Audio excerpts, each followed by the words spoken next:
Assalamualaikum warahmatullahi wabarakatuh. Kami dari kelompok 12 ingin mempresentasikan hasil kerja kelompok kami, yaitu mengenai analisis industri.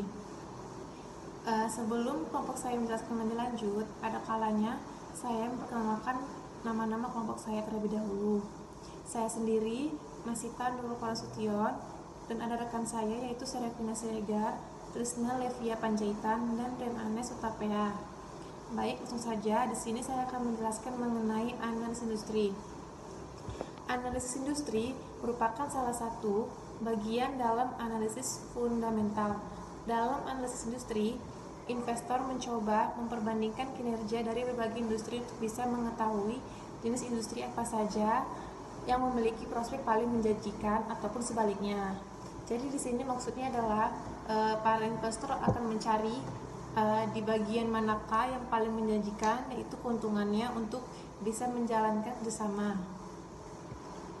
Di sini saya akan menjelaskan lagi tentang pengertian industri. Industri itu atau pengertian industri. Industri itu ataupun sektor industri telah dikenal luas oleh masyarakat, tetapi pada dasarnya pengelompokan industri tidaklah sederhana seperti yang dibayangkan. Masalah pengelompokan industri semakin rumit ketika kita itu berhadapan dengan banyak perusahaan yang mempunyai sekian banyak ragam bisnis. Pentingnya analisis industri. Pertama, membantu investor untuk mengidentifikasi peluang-peluang investasi dalam industri yang mempunyai karakteristik risiko dan return yang menguntungkan bagi investor. Kedua, beberapa penelitian yang terkait dengan analisis industri telah didokumentasikan oleh Riley dan Brown pada tahun 1997 dan menghasilkan kesimpulan-kesimpulan sebagai berikut. Pertama, studi mengenai kinerja tahunan industri menunjukkan bahwa industri yang berbeda mempunyai tingkat return yang berbeda pula. Kedua, tingkat return masing-masing industri berbeda di setiap tahunnya. Ketiga, tingkat return perusahaan-perusahaan di suatu industri yang sama terlihat cukup beragam. Keempat, tingkat resiko berbagai industri juga beragam. Kelima, tingkat resiko suatu industri relatif stabil sepanjang waktu. Estimasi tingkat keuntungan industri. Dengan menilai dan menentukan return harapan dari industri, investor akan dapat menentukan peluang investasi pada industri-industri yang punya prospek terbaik. Untuk menilai suatu industri, ada dua langkah yang perlu dilakukan, yaitu pertama, mengestimasikan earning per share yang diharapkan dari suatu industri, dan kedua, mengestimasi price earning ratio yang diharapkan atau disebut juga sebagai expect earning multiplier. Selanjutnya, jika hasil kedua estimasi tersebut dikalikan, maka akan kita peroleh nilai akhir yang diharapkan dari suatu industri. Selanjutnya, estimasi earning per share industri.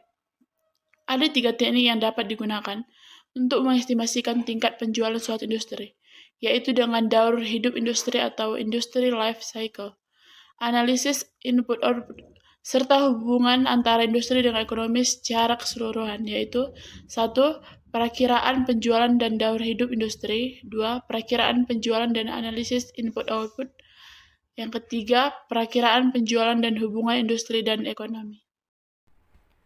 Persaingan dan returns industri yang diharapkan. 4 faktor menurut Porter 1985 yang menentukan intensitas persaingan dalam suatu industri.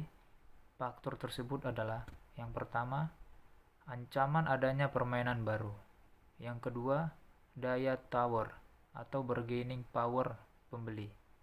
Ketiga, persaingan di antara pemain yang baru. Keempat, ancaman adanya barang atau jasa. Selanjutnya, estimasi earning multiplier industri. Yang pertama, teknik untuk melakukan estimasi earning multiplier industri ada dua, yaitu analisis makro dan analisis mikro. Yang kedua, adanya analisis makro investor mempelajari hubungan antara earning multiplier industri dengan earning multiplier pasar. Yang ketiga, dalam analisis mikro, estimasi earning multiplier industri dilakukan dengan cara mengamati variabel-variabel yang mempengaruhi earning multiplier industri. Yang keempat, estimasi earning multiplier industri dengan analisis makro dilakukan dengan cara mengestimasi hasil presentasi kami, lebih dan kurangnya kami minta maaf.